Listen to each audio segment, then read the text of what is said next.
Sudah penuhnya ruang isolasi di Rumah Sakit Rujukan AR Bunda di Lubuk Linggau, Sumatera Selatan karena naiknya pasien positif COVID-19, dikonfirmasi Wakil Ketua Satgas COVID-19 Lubuk Linggau.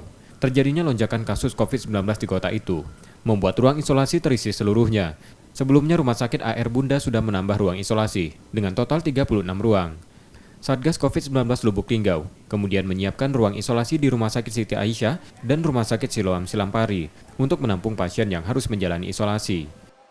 Mungkin tingkat hunian di Rumah Sakit Arbunda penuh untuk yang COVID-19.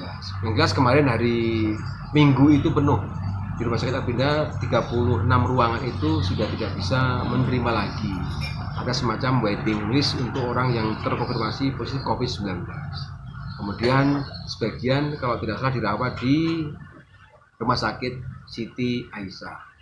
Dari data Satgas COVID-19 Lubuk Linggau, saat ini pasien positif mencapai 774 orang, dengan kesembuhan pasien 552 orang.